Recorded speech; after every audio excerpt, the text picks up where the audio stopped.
And germs. Okay.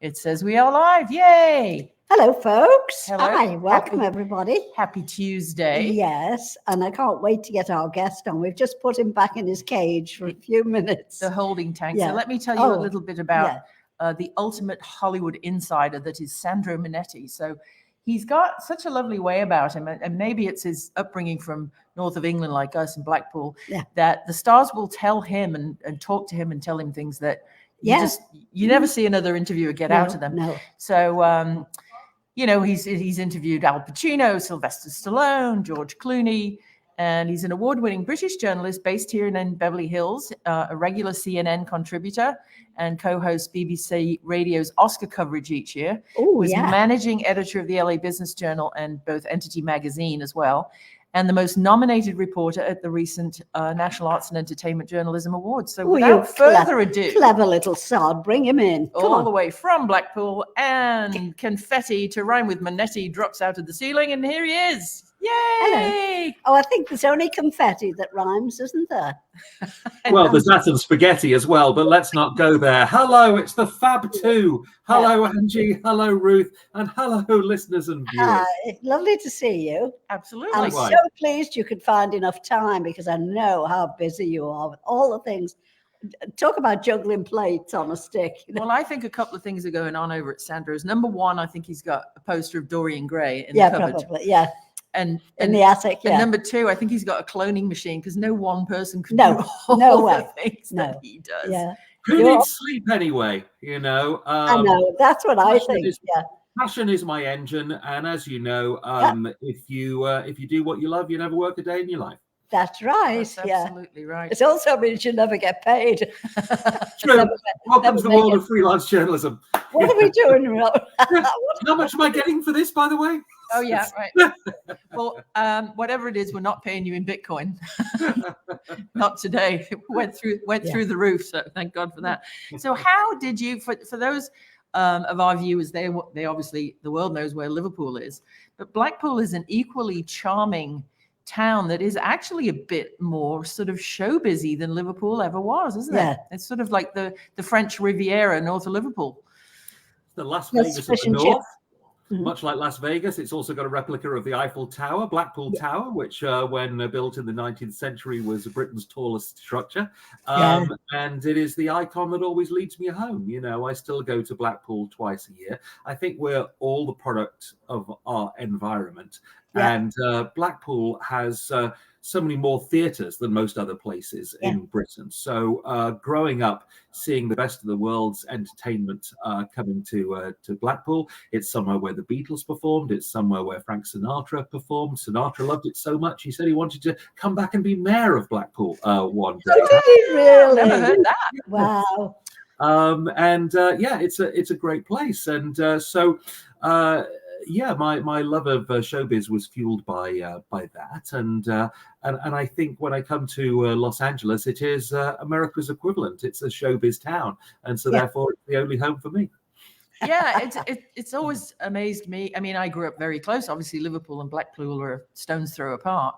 But when I would go down to London and see, the theatres and Shaftesbury Avenue and all of that stuff, I would think to myself as a kid, why do people schlep all the way down to London? We've got all this in Blackpool.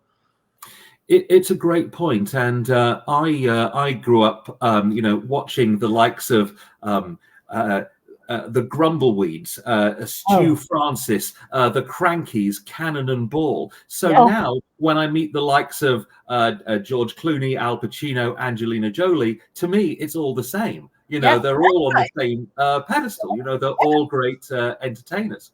Yeah. So how did you get, obviously that you have a bitten by the showbiz bug.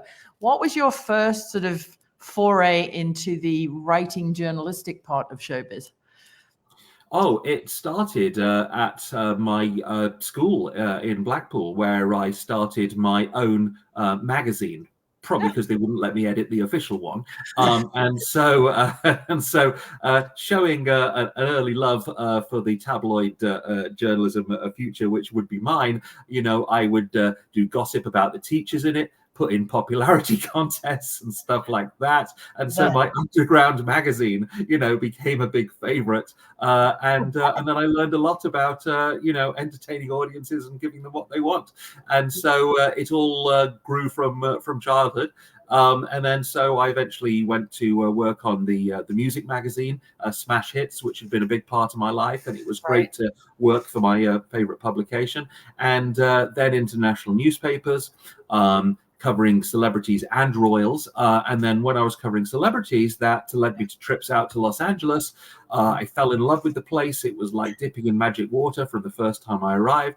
And then it was about how could I live here? And then I think in life it's important to set goals and see them through. I still do that. So the plan was I want to live in Los Angeles. How am I going to make it happen? I made it happen. I'm still here. Best decision I ever made. Yeah. And you mentioned at the top of the show, you mentioned Frank Sinatra wanting to be the mayor of Blackpool, which probably had some, created a fondness above just being a fan of his music in you, because you went on then in your playwright career to write Marilyn and Sinatra, did you not?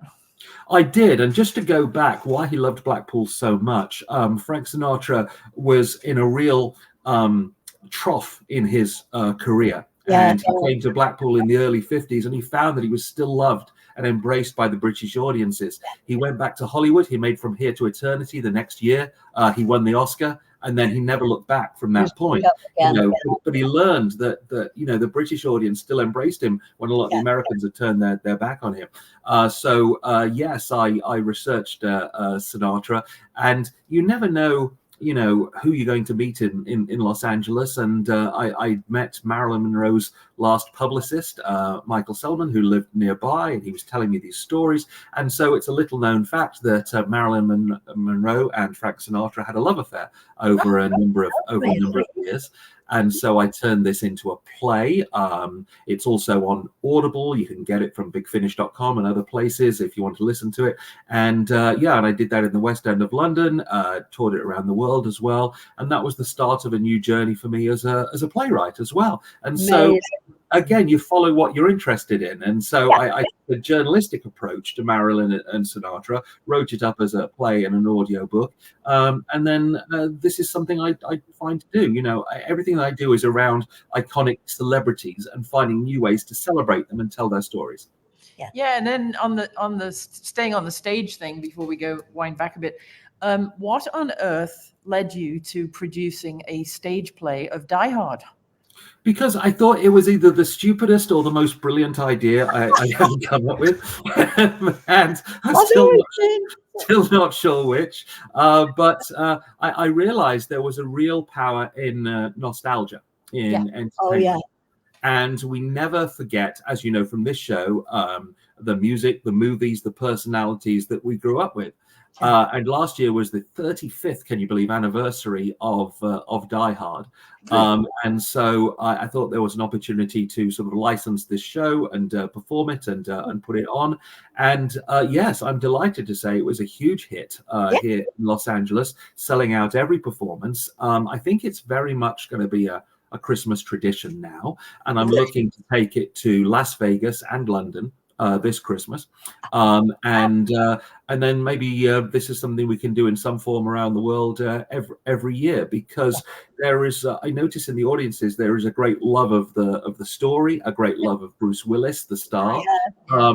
And things live on now beyond movies. You saw how Back to the Future, another beloved film, has become a successful stage musical. So why not Die Hard as well? And there's plenty other of this sort of IP to exploit as we go forward. I think it's definitely, you mentioned Ruth walking down Shaftesbury Avenue in the West End. I was walking down it, and I saw that so many of the musicals were based on especially 80s movies. Everything from Pretty Woman to An Officer and a Gentleman, The Bodyguard, they were all there. And there's something about there's certain decades in pop culture history, the 60s, and the 80s are very special. And I think we'll continue to celebrate them. And A Very Die Hard Christmas was part of that. It was my pleasure to direct that and assemble a fantastic cast. And it's not over. It's something we'll be doing again.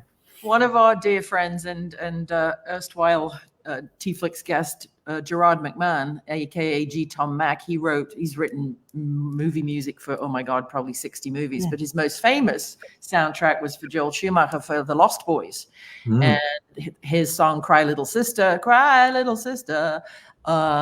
is a big hit. And they're actually talking about basing a Lost Boys musical around this song and the vampires and whatever. And he's working on something else about a bunch of digital pen pals called Don't You Forget About Me.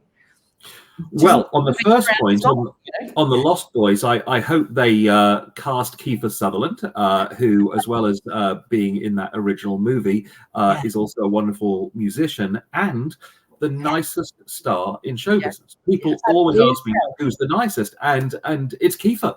From 24. I saw him again recently at the Critics' Choice Awards, where he was nominated, and what an absolute charmer, and what a great talent. And it's such a privilege, for me to meet the stars, especially the ones that I grew up with. I mean, Kiefer's been famous for 30 years, in various. Well, follows in some big footsteps of his dad, obviously. Certainly does. I was watching Donald Sutherland in The Dirty Dozen just the other night, one of my favorite war movies, one of the best films of 1967. It really was. And like father, like son, like mother, like daughter here, real talent in the bloodlines. Now, before you came to America, you were a correspondent for not only celebrities, but the royal family. How did all that come about? It came about because I was, I got to be the youngest royal reporter on Fleet Street, and I was covering Princess Diana in the last year of her life. Really? And it came about because I was a huge fan of hers. I was much closer in age to her than the other royal reporters. And it was on the occasions I met her. It was a great rapport, and she was so smart, so media savvy, and really enjoyed the press, contrary to a narrative that has over the years. I guess she knew how to manipulate them, didn't she? She did. She knew. Frank Sinatra said, "Angles are attitudes" when it comes to photographs. Yes.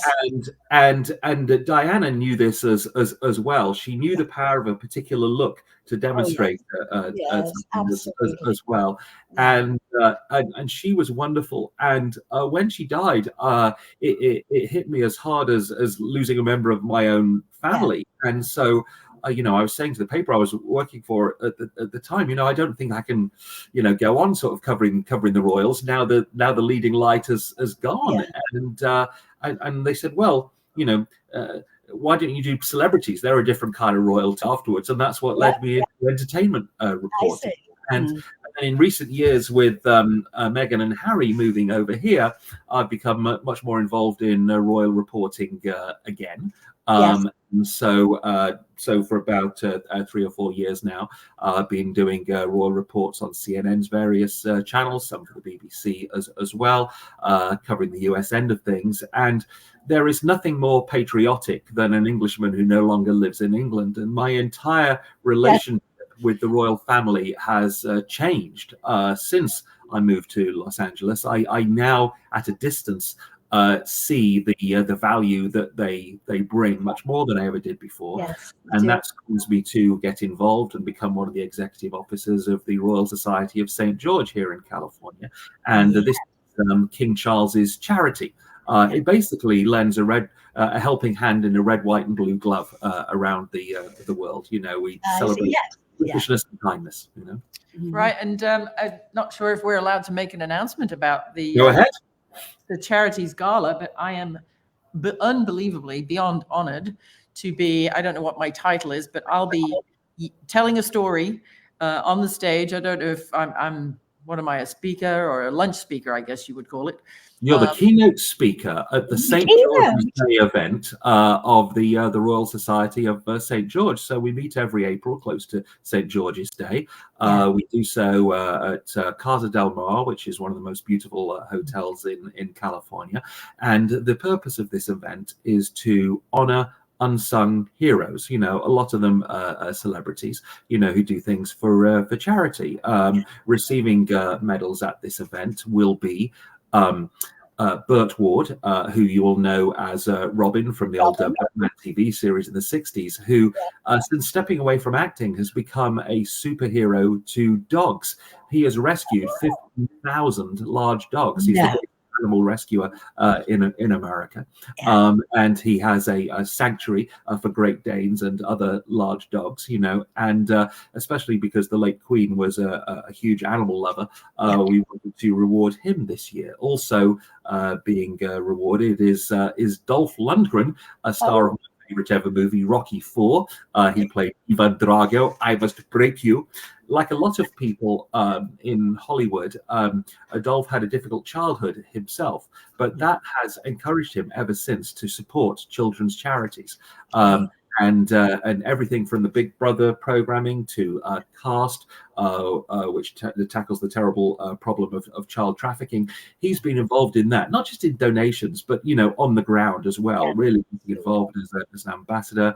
And Danelle Dadigan, who is owner and founder of the Hollywood Museum, that's a wonderful place with, you know, floor-to-ceiling memorabilia, greatest Marilyn Monroe collection in the world, and she allows youth groups and kids at schools free in there, so they can learn all about the glory of Hollywood. So these are the kind you will be rubbing shoulder pads with on April 28th in Santa Monica, and you'll be telling them in your speech, I understand, about the Beatles and the Royals. Can you give us a quick preview, Ruth, of the kind of things you might be talking about without giving too much away?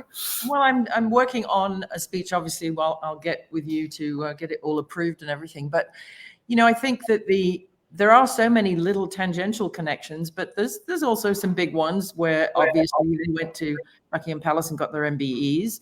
And then, you know, John Lennon taking the mickey saying, you know, those of you in the cheap seats, clap your hands, and the famous rattling. That was at the Royal Variety performance in the 60s.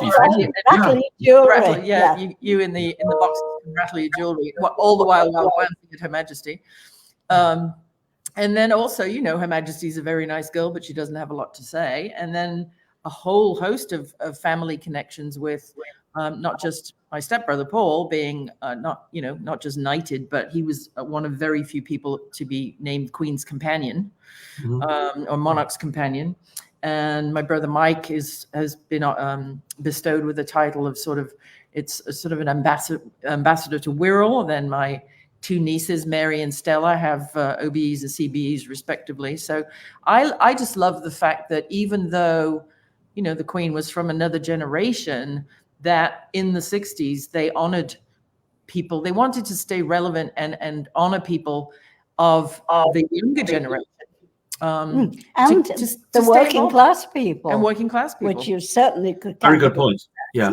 If you look at the Duke of Edinburgh's award scheme, which is fantastic, you know, it's people that, again, unsung heroes. They're nurses. They're people who take care of blind people. They're, you know, they don't. It's like the CNN Heroes program. They don't get the due they deserve. And so for you know, my part of my speech on the 28th, it will be focusing on how the royal family became, in my lifetime, much more approachable and touchable. And, you know, the stories of Her Majesty, the Aberfan disaster that happened when the slag heap in South Wales fell and crushed and killed the children. Her Majesty went and met the headmaster on whose birthday the disaster happened. And every year until her death, she telephoned him herself on his birthday until he died. So just little things like that. People don't know. I really miss her. Don't you? How do you feel about Angie? Oh, so sad. But I think Charles is doing a great job. He is obviously facing adversity and ill health, but he, you know, they do have that stiff upper lip royal thing, and if anybody will beat it, I'm sure he will. And thank heavens that he again is being more accessible and talking about what his problem, you know, his prostate problem was. And tens of thousands of men in England have now been prompted to get checked. So you never know, by just making that statement and being royal and human, how many lives he may have saved. Yeah. I would just like to give a big thumbs up to the communications team at the palace, because having dealt with them over a number of years, in the old days, it would have been, oh, the royal family member is in hospital for a minor procedure, end of statement. But now they realize that by sharing a few more details, that that can be really helpful, because celebrity and royalty, to a certain extent, is the prism through which many people reflect on their own lives. And if they say, oh well, if Sarah Ferguson or King Charles or Kate is having this certain problem, is being open about it, then maybe I should get myself checked as well. And that can only be a good thing. I mean, you mentioned the stiff upper lip there. Yes, the sort of never complain, never explain thing has been a hallmark of the royal family. But I would say they are moving with the times in terms of comms. And so these latest health challenges that the various royals have faced have been very well handled, I think, by the communications department, for the impact they will have on the rest of the nation and the Commonwealth. Well, not just the Commonwealth. I mean, I think the whole world, people are like, oh, well, if it can happen to him, who the heck am I to think that I'm off scot-free? I better go check this, that, and the other. And I think that's the important part. But it also makes them more human, more feet of clay.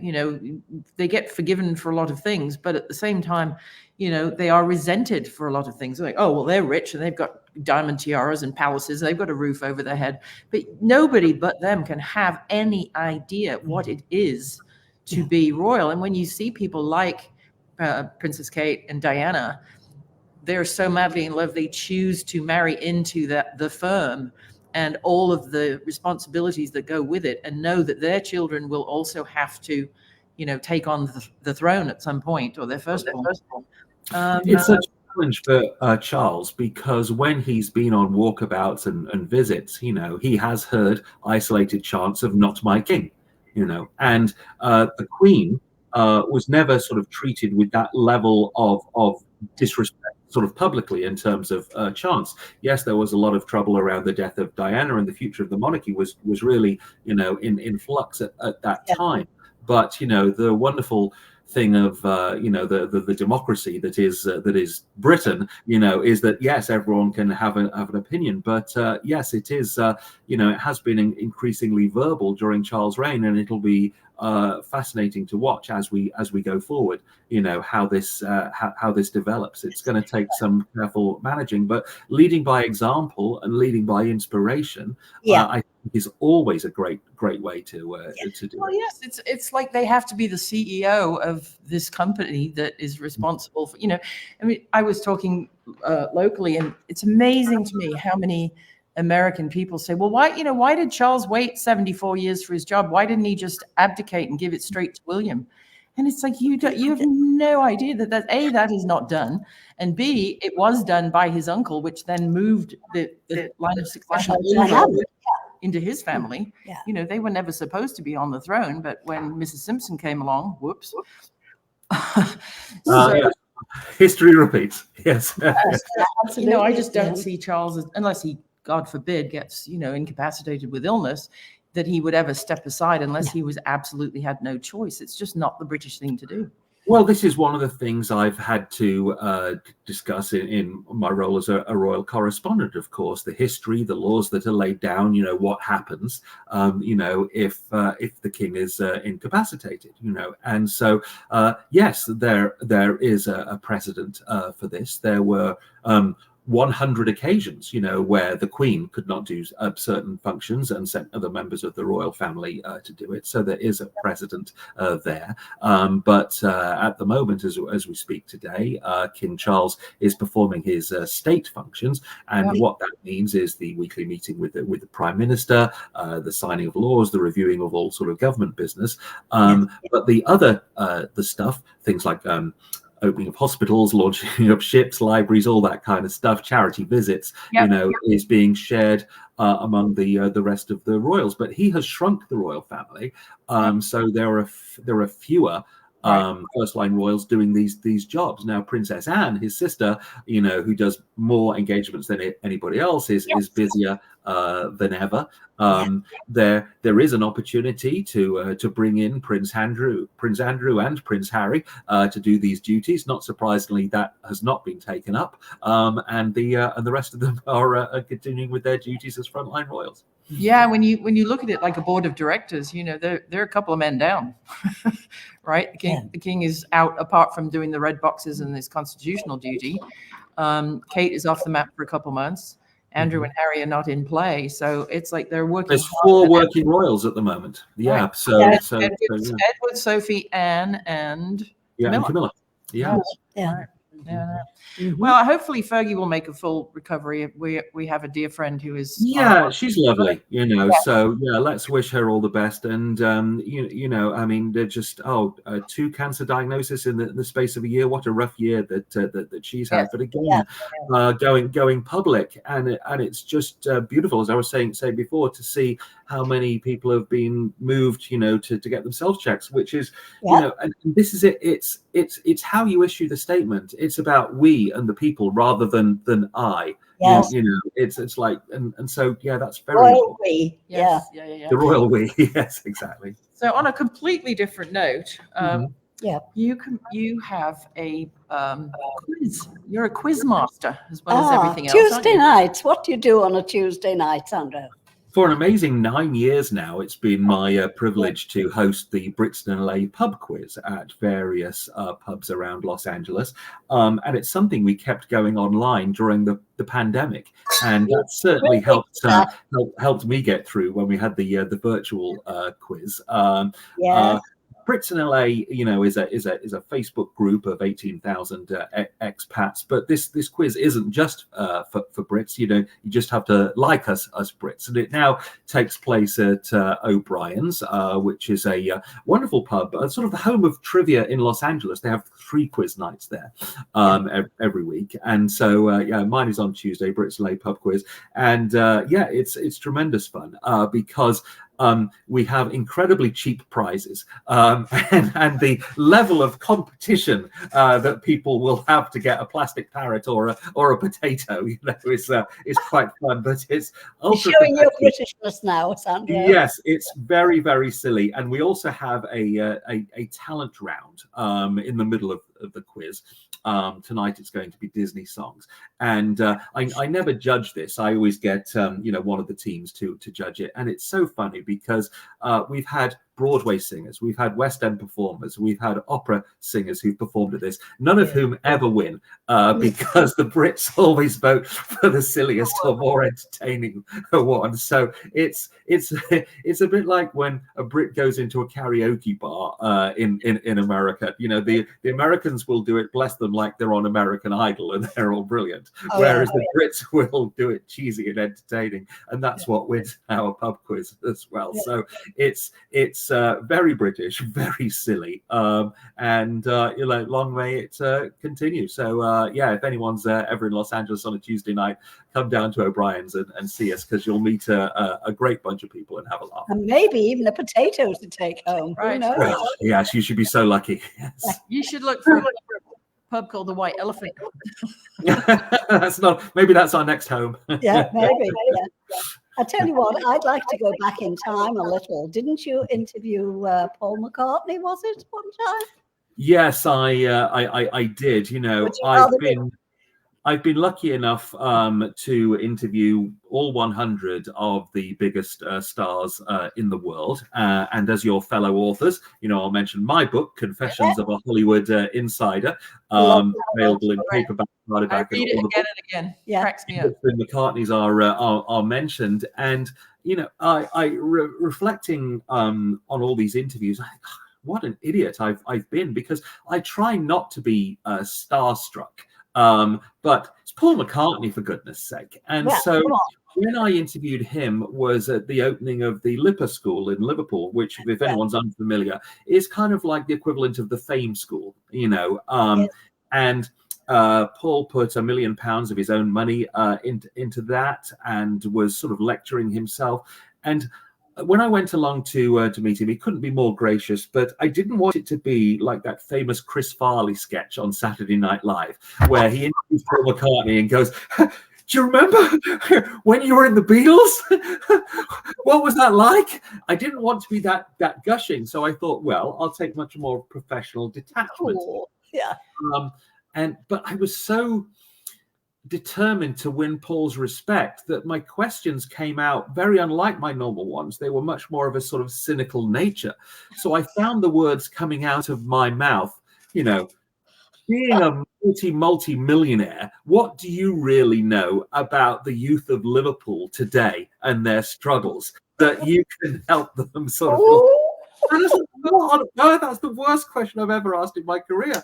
But such a pro, he's heard it all because he says, well, I hope to give them something they've maybe never had before, which is a different perspective, from somewhere who's been there and done it. I thought I could maybe add something that could be helpful to them as they grow their careers, and I thought, what a brilliant answer, and what a brilliant man. And he didn't deserve, an idiot like me, but I guess I got a pass because, like a lot of people who interview him, I'm such a fan. It was a bit overwhelming for me. But so may I take this opportunity to apologize, Paul. Still love you. You're awesome, and what a great one of those don't give up your day job moments, Sandro. Well, but we've all been in positions like that. Yes. When I've met obviously a lot of famous people also, and clients and heroes and heartthrobs, and you can't believe your ears are hearing what's coming out your gob, and you're like, did my brain to mouth filter just break, or what happened? Did I say that in my out loud voice? Oh, I went to when we the musical that Brian May did, name escapes me now, the Queen musical, We Will Rock You. We Will Rock You. Vegas at Paris, and Brian invited Martin and I to go to the opening, the official opening. And so we go off there to meet Brian May and see the show, and it's fantastic. And then there's a pool at Paris, Las Vegas speaking of Eiffel Towers, Blackpool Towers. And Bryce says, he says, Ruth, I've got somebody who's going to be dying to meet you. He's the world's biggest Beatle fan. And I thought, oh, here we go again, like I've never heard that before. And he grabs my hand and I grab Martin's hand, and we are running across the pool, and he taps this guy on the shoulder, and he's got like a houndstooth brown and black check jacket with the leather patch and the leather elbow patches and everything. And sort of, a little kind of, not a pudgy guy, but just kind of unprepossessing. He taps him on the shoulder. He says, Bob, this is Ruth McCartney. She grew up with Paul and John and them. And Bob turns around, and it's Robert De Niro. and I went, you're good, you. You're good, you're good, you. Martin just wanted to fall in the pool or just fall down a hole or anything.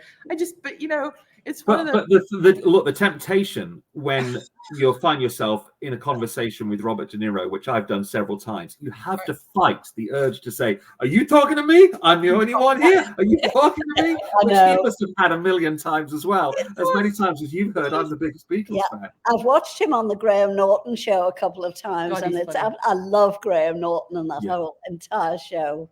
And often the American guests have no idea what he's talking about. What's going on, he might have an English or two performer. He has Judi Dench a great deal. And Miriam Margolyes. Miriam Margolyes, oh boy. One of our former roommates in the 80s, Mark Chait, is Miriam's first cousin. And the stories, she's just a crazy old coot. But talking about Speaking of crazy old coots. Oh, yes. Your turn. I'm on. Yes. Am I on? You're on. I'm on. Yeah. Now, I remember Paul coming home to Jim and I one time and saying, oh, you'll never guess what I did. We're on a private plane that's been loaned to us. And I look, and I'm sitting next to Frank Sinatra. It's his plane. And John's across the aisle, and I'm going, psst, psst, like this, And he said, I turned to Frank Sinatra and said, my stepmother will never believe when I tell her I met you, yeah. Oh my God, my stepmother Angie, she's the biggest Frank Sinatra fan in the world. Says Paul McCartney to Frank Sinatra, and then of course just wants to die for the whole rest of the flight. It was from Vegas to LA, and they were Brian had arranged for them to catch a ride back to Los Angeles, and Sinatra was like, "Oh the hell, I need to go into LA." So they get on the plane, get settled, and then right before they close the door, in gets Sinatra and sits down next to Paul. And but Paul's evidently Sinatra came back to him. Don't worry about it, Pally. I did the same when I sat next to John Wayne one time. So, you see, everybody does it. Yep. Yeah, Sometimes, no, yeah. great stories. But you know what's really interesting to observe, because I mentioned earlier I was at the Critics' Choice Awards, and it's award season in Hollywood at the moment, and I'm lucky enough to go to a lot of these shows. And when you walk into these rooms and see all of Hollywood in there together, Yeah. they are equally starstruck as well, because there's always a star bigger than you. There's always someone you want to meet, and there's Jennifer Aniston going, "Oh my God, it's Oprah Winfrey," and things like that. And so it's really great. We've got the Oscars coming up as well, the ultimate event, and that's always so much fun. So this is my favorite time of year in Hollywood. You know, in the rest of the year, you do the passage of time by seasons. You know, winter, spring, summer, fall / autumn. Here we do the passage of time by award season, and so basically, it's sort of Oscars, and that's the end of award season. You know, then we go to Japan, then it's the summer box office, and then it all starts again. Of course. Yeah. You know. Oh, we of course do have the weather seasons as well. We have fire, earthquake, riot, and flood. Yes, we do have those. It's all at the same time. But going back to the Royal Society of St. George, you know, our charity has been able to help out with the fires, with rescuing animals, with financial help as well during COVID as well. So it's been great to be part of the effort to help during these things that happen every year. It's just, I suppose, part of the curse of living in California, earthquakes and fires. Yeah. Yes, absolutely. that's true. But you know, the bad part about earthquakes is you don't know they're coming. The good part is they're over really quick. It's not like a hurricane or a tornado. Or, you know, hurricanes, you know they're coming, but boy, do they last for days. Have you ever been in one? No, we, in fact, you know, we're from Liverpool, which begins with liver. So if we, the only thing we have to do with hurricanes is drink them. So. Oh, okay. And I guess if you have a few more drinks, the room starts shaking for a different reason, and it's not. Exactly. Every night. Spinning. Put one foot on the floor out the bed to make sure it's the bed spinning. Yeah. But now that the Oscars are just around the corner, you'll be reporting for the BBC, will you? Yeah, it's been great, and the changing nature of news. You know, it's BBC World News now, based out of Washington as well. You know, it's very much a international environment, so it's great to be a part of. You know, and. You know, I know a lot of people say the BBC is political, but compared with some of the American channels we've got, that's certainly, you know, very not necessarily the case. And it is quite sort of fascinating when you're on something like BBC World News to be talking to, you know, 200 countries worldwide, and it's such a privilege to sort of entertain and inform the world with this news, and do it from what I always take to be at least a neutral perspective as well. So it's great. Yes. And you know, I remember I was broadcasting the Oscars a couple of years ago when Will Smith threw the punch that was heard in the world, and you know, it was. I mean, for an entertainment reporter, it was like the equivalent of commentating on the moon landing. You know, it was such a great event in showbiz history. Couldn't quite believe what you'd just seen, could you? I think the words I used were "he's lamped him," you know, or something.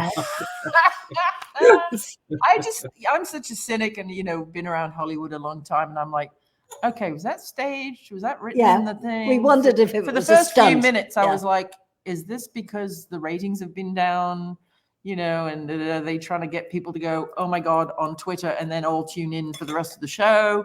So, but it's a great question, Ruth. I mean, you can hit people on live television, but you can't swear. And when we all knew it wasn't a stunt, it's really doing "get my wife's name out of your bleeping mouth," you know, on the Oscars to and you're basically seeing, you know, a crime of violence committed on national television. And I really, you know, I came down strong against Will Smith that night, and I still agree with my stance, because live performance has become so much more dangerous for stand-up comedians, you know, and then and now, because that was done in such a form, that there are people who are twisted enough to think that if they hear a joke they don't like, it's okay to go on stage and punch the comic. Absolutely not. You know, no, it isn't. And you know, There's been a great breakdown of civility in society, and if that happens in showbiz as well, that's really terrible. So I think Chris Rock handled it amazingly. He did. If I'd have just got gobsmacked on global television, I don't know what I would have done. Yeah. Need him in the nut. Yeah. Will Smith owes a big thank you to Chris Rock, and so do the Oscars for how that was handled as well. Right. Imagine if you press charges as well. There were 100 million witnesses watching live. So well, absolutely, and I think you're right though. We can't let it become open season on like Dave Chappelle was attacked. At the Hollywood Bowl, no less. At the Hollywood Bowl, and Salman Rushdie was blinded. Giving a speech on stage in Canada somewhere. It all started with Will Smith at the Oscars. So the stage should be a safe place. But we've seen it in concerts now. And I saw a rerun the other night. I saw a rerun the other night of Taylor Swift accepting her award. And Kanye West came on, took it off her. That was way back when, when George Bush was the president. Yeah, you're right, though. The stage should be a safe space for freedom of speech and expression and art and all of those things. But not violence. No. And Angie, thank you for mentioning Taylor Swift there, because there is someone who I think is just a fantastic role model. To the youth of the world, and what a talent, who writes her own stuff, doesn't get arrested, doesn't have any drug problems or anything like that, and just, is just so prolific. I mean, some of her rival stars take 7 years between albums. She seems to have every few weeks. It's an incredible work ethic, incredible talent, and she's basically holding together the American economy. And I think if she ran for president, it's a shame she's underage. Otherwise, she might have a chance. Her father yesterday in Australia was in trouble because he, accosted in some way a member of the paparazzi. No, he must have been pushing it, and father got in the way and shoved him.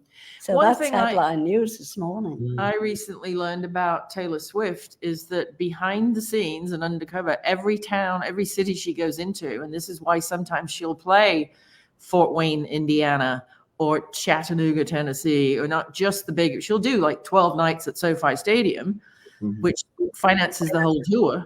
But then she'll go to these smaller places because she forces the promoters, Levy Catering, who sell all the overpriced beers and wines and sodas and sandwiches, the people who run the parking lots where it's $40 to park your car or $100 to park a limo or SUV. She forces them all to give 10% of their profits to a local food bank in that town. Fantastic. It's great. Like, I'm not coming to your town unless you do this, this, and this. She's raised hundreds of millions of dollars and doesn't take any credit for it. Yeah, this is the power of performers. I have some Morrissey lyrics behind me here. England is mine, it owes me a living, which is from the Smiths song "Still Ill." And whenever I go to a Morrissey concert, I'm like, oh, famished, must get a burger. And then no, there's no meat products sold at any Morrissey concerts anywhere in the world. So if he plays the Hollywood Bowl, then it's just veggie dogs only. And same with Paul. Same with Mike. This is the power of celebrity. So let's not make it. It used to be about the rider. Oh, I need 10,000 yellow M&Ms in my dressing room. No green M&Ms.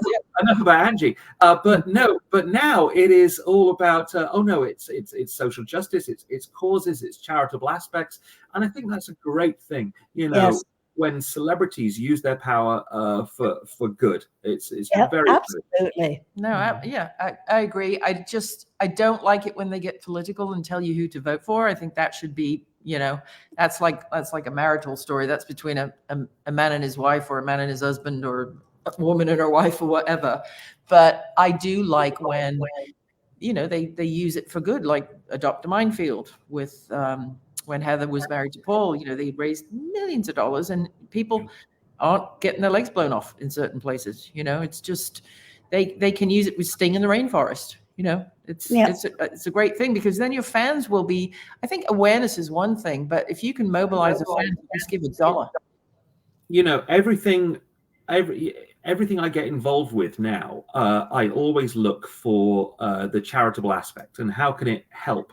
So you mentioned Die Hard, the musical. So we brought out a charity single sung by our leading man, Nick Versteeg, and composed by Ian Hooper. And that was to help the Aphasia Alliance, because Bruce Willis has been felled and had to give up acting by this condition. But there's so many other people who suffer from this illness, so let's try and help. And so that record will be coming out again in December 2024 to try and make an assault on the British charts and raise money for charity as well.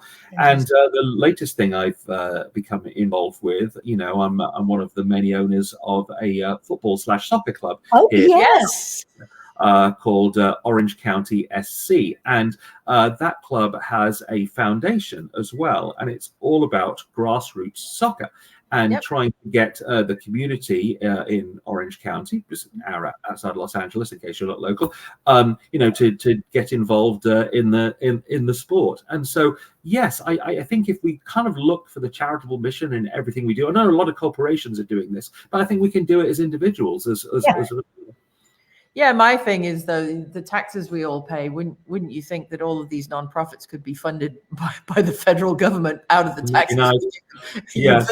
But they still, like, all the health insurance companies, yes. Right, exactly. Boy. This is America. Yes. I just did a birthday fundraiser on Facebook for my 64th birthday a couple of weeks ago, and I managed to raise $908 plus another 100 somebody's handing me for a little tiny grassroots charity called Tierra Madre Horse Sanctuary in Cave Creek, Arizona, which is run by one man, Jim Gath, and a bunch of volunteers. And he takes in, instead of euthanizing, he takes in horses who are, past their sell-by date. Nobody wants them, from, circuses and riding schools and this, that, and the other. And instead of just, obviously he needs vet's bills and hay and whatever, but instead of just rescuing horses, which is noble enough, he has now retrained these horses in their later years to deal with children suffering from autism, nonverbal people. He has painting classes. They put paintbrushes in the horses' mouths and they paint with these kids who are nonverbal. And so, there are so many of those little mom and pops out there. Anything anybody can do is fantastic. It's much appreciated. Thank you for doing that. Happy belated birthday. Yeah. And when you're at the Royal Society of St. George event in California, you'll learn that we are launching a new charity inspired by the late Queen's love of horses and horse racing. Basically, there's a lot of ex-race horses who can't run anymore who are just killed. So, so the charity is to stop all that and let them see out their twilight years in happiness and peace. And that's a great cause so many of us can get behind. Yeah. Well, I will definitely be able to introduce you guys to Jim so that, he's got 25 years actually doing it in the mud and the whatever. So he's probably got a how-to for, your board of directors that may just help you, some pitfalls or some tips and wrinkles and stuff like that. I'm sure he'd love to. And for all of you watching, I mean, yes, those Facebook birthdays are just a great opportunity to raise money for causes as well. And so, there are so many evils of social media, but there are so many great things as well, including the ability to rally people around the world towards a good cause. So if you only spare $5 or $1, $1 even. Well, that's up. Just you donate. Nobody knows except Ruth. Yeah. And who donated what. Yeah. And Facebook don't take anything out now. As my dear grandmother Edith May would have said, her mother, every little helps, as the monkey said when he peed in the sea. I was recently watching the wonderful Netflix documentary, The Best Night in Pop, all about the recording of the We Are the World single. Wasn't it wonderful? Yeah. It was great, especially the moment when a lot of the American rock stars don't know what they're doing there. Or what it's even for. So Bob Geldof, chills them to the bone, giving a typical rallying speech saying, you want to know what the cost of life is? It's the cost of a 7-inch single, and the sale of one could save a life. And that makes them all shut up and stop worrying about their pizza order and actually start singing. And I thought that was great. Yeah. One of my favorite moments was at the end when in the morning, like 9 o'clock in the morning, they all come out to the blinding light. You know, they've been in there since Lionel Richie hosts the American Music Awards live on ABC and then goes and does this all night with Quincy Jones and Umberto Gattaca. And Diana Ross comes out in the morning. She's really wistful. And she says, I just don't want this night to ever end. Oh, yeah. It's really touching, you know. But what about Stevie Wonder? Oh, Stevie had to find Bob Dylan's part for him because Bob couldn't figure out what to sing. Stevie is an incredible mimic. I don't know. Have you ever met Stevie? I have met Stevie, and yes, it was a real insight into how awful people are sometimes. I was at a Berry Gordy Foundation party, and he was there, and it was a buffet lunch. We're all sitting at picnic benches, and Stevie Wonder is enjoying his lunch, and people are coming up to him, knowing he's blind, treating him like a wax figure, and posing for selfies without asking. I couldn't believe what I was seeing. Putting their hand on his shoulder, just doing the selfie, not even speaking to him, just taking all that, and I just thought it was awful. And you know, a star of that magnitude does not deserve that. And it was very interesting. Such a nice man too, such a lovely man, and to see in that We Are the World documentary how respected he was, you know, by his peers, and how everybody looks to him for guidance. You know, I always say Hollywood is very much like a high school with prom kings and prom queens. You know, it's kind of, it used to be Frank Sinatra, then it was George Clooney, you know, and he sort of moved to England, and now people like Bradley Cooper and DiCaprio are sort of taking on that sort of elder statesman role now. But in music, you know, it's clearly with that. It was Quincy Jones, it was Stevie Wonder, you know, it was Lionel Richie to a lesser extent, and we never leave high school. You know. Good girlfriend of mine, originally from Detroit. We were next door neighbors in the Valley years ago. She's in London now. I won't name her because the story is sad, but she's been on the West End stage and she's incredible. She's actually been a guest on this show. Her brother Jeffy was murdered. Sadly, he was. There was a lady at a party and she was clearly drunk, and Jeffy said, "Well, I'll drive you home because you're drunk." And they stopped for gas in her car on the way home, and sadly, Jeffy was shot and killed. And Stevie heard about this. Jeffy used to be an intern at Stevie's studio years before, and they'd lost touch, and somehow Stevie heard about it, and he paid for the entire family to fly out from Detroit. He paid for the entire funeral, and he created a music scholarship in Jeffy's name. What a saint. For a kid who was an intern like 8 years earlier, you know. So the good ones are out there. They really are. But, you know, unfortunately, it's sometimes it's the scum that rises to the top. Are we allowed to say assholes on this program? We can say assholes. Yes, it's the asshole. Do you want to be the kind of person, you know, who sort of helps others even to raise as much as $1? Or do you want to be the kind of person who treats Stevie Wonder like a wax figure and takes a selfie without asking? You know, it's personal responsibility is what's at stake here. You know? Our friend Karen Reeder is watching from Edinburgh in Scotland, and he's quite the Ancestry.com researcher. He's just a genius I'm trying to persuade him to put out a book about celebrity connections. He's just asking, Paul once sung Blackpool, that's the place for me. Was there ever like a Paul Blackpool connection that you know of? Yeah, there certainly was. Well, basically, for people of Liverpool in the 50s and 60s, Blackpool was the main holiday destination. Yeah. It wasn't like you could fly off to New York or Las Vegas or something like that. So Blackpool was sort of close at home within England. That's the place everybody went. And so what a thrill for Paul and the rest of the Beatles to play the ABC theatre, which later became a cinema, and there is a great picture of the Beatles standing in front of Blackpool Tower. It's a postcard that you can buy still to this day in every Blackpool gift shop. Please get me half a dozen next time you go home. I'll pay you back. Certainly will. You know, and my wonderful mum Virginia was at that concert, and I was asking for her memories of it, and she said couldn't hear a single thing other than the screams. You know, it was great, but it was just one of those famous Beatles where the screams drowned out the music. Well, it was the same for the boys; they couldn't hear themselves. No. That's why they decided to pack it in eventually. They would sometimes on film, you can, like at Shea Stadium and the big concerts that were filmed, you can see George looking around to Ringo going like, where are we? And Ringo's like, I know. It's like they couldn't hear each other, just absolutely crazy days. But so we've talked about your past, and in a couple of minutes we'll talk about your future, but the word future is a big hinge for you. Tell us all about your film, Tech to the Future. There's been so much concern about AI and is it going to save us all? Is it going to kill us all? And I really wanted to explore this because I'm not an expert, but I wanted to learn a lot more. And then so I'd written books in the past, done plays, but I decided to direct a film called Tech to the Future, which proved remarkably successful. It launched at the Cannes Film Festival. We had a premiere in London. It was actually qualified for Oscar consideration. Didn't quite make it to the final 5, but it was it was great. And so basically, I was very much inspired in the first place by Back to the Future 2, one of my favorite movies, and wanted to see if those inventions would happen. So we have a flying car at the start of the movie. Flying cars are actually a reality. They're not that far away. I mentioned my interest in Bruce Willis and Die Hard.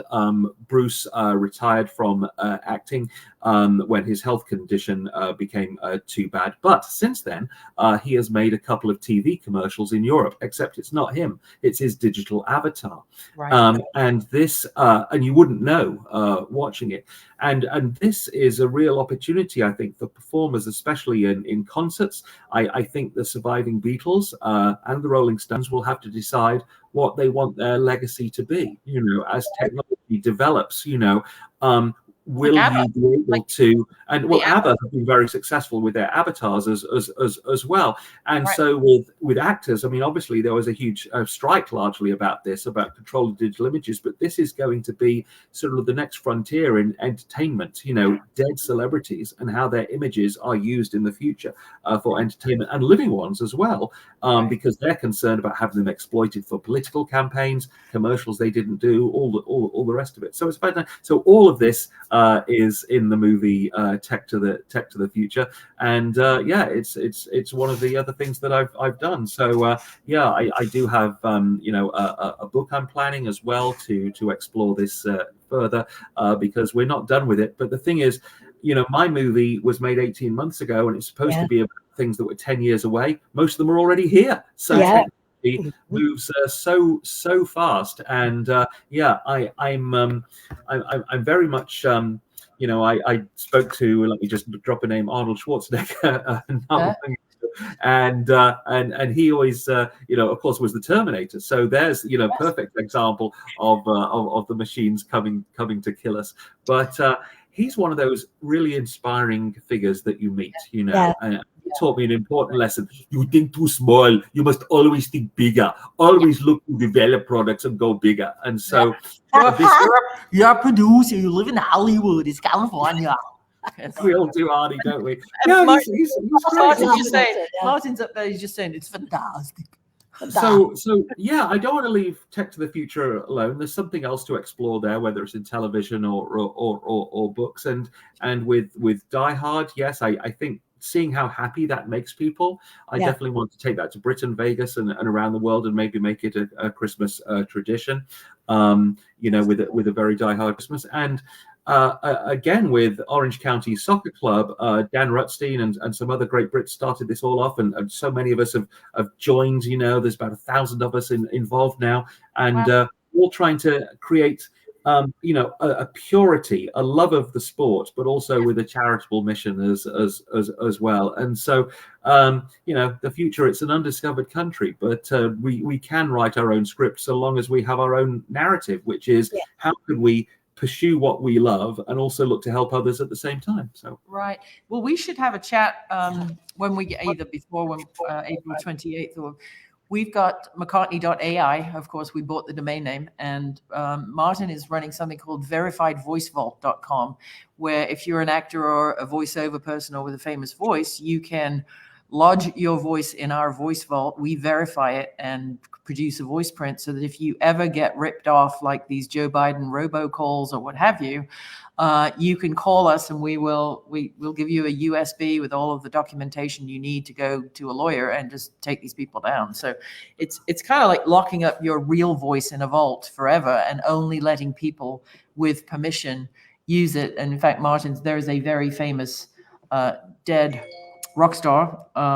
He's one of the 27 Club that Martin has just, with the permission of his estate, recreated his voice. And we're hoping that will be used so that we'll be able to generate this man's diaries and poems that he actually never recorded, but we'll be able to use the voice that Martin has created of this person to narrate his own documentary. So we're deep. That is fantastic. Maybe I can feature it in Tech to the Future too. And I just want to say, if you want to watch Tech to the Future for free, just go to bigstreamentertainment.com, and you'll find Tech to the Future on there. Wow. Fantastic. Well, you don't escape here without a limerick, because you're a very special guest. I'm like there was a young woman from Devices. Okay, sorry. No, the young man from Devices who had nuts of different sizes. One was so small it was no good at all, but the other won several prizes. Anyway, Hey! But we've got one for you. But my other favorite one was, there was a young lady from Bude who went for a swim in the lake. A man in a punt stuck a pole in her ear and said, "You can't swim here, it's private." So, anyway. Oh, that's that could have gone very differently. Yes. I shan't be repeating. Anyway. I shan't be repeating You that. could have got a Facebook ban for that. Anyway, before you go, here's one for you, my darling. yeah, with a 1, 2, 3. Dear Sandro's the man of the hour, came here from the famed Blackpool Tower. With his yarns and his stories and tales of such glories, his history we'll gladly devour. Oh, pure poetry. Thank you so much. I'm really moved. Oh, it's been fantastic. I've just published a book of limericks. So yeah, Actually, yeah. it's actually called Mrs. McCartney's Liverpool Limericks and Other Random Irish Haikus. So I shall bring you a copy to the Casa del Mar. Bless you. So thank you so much for Sandro. spending the time. Lovely. I know it's been fantastically busy time for you because it's award season. So really appreciate you spending the extra time with us. And everybody, you can go to Sandro Monetti, that's 1 N and 2 T's.com. And there is so much to learn and love about this wonderful man. I hope you'll head over there and become Sandro fans. Follow him on all the socials. You'll see him on CNN and BBC World and your Roku boxes, and coming soon to a telly near you. God save the king. God save the king. God save the king, indeed. All right, Bye-bye. kids. See you soon.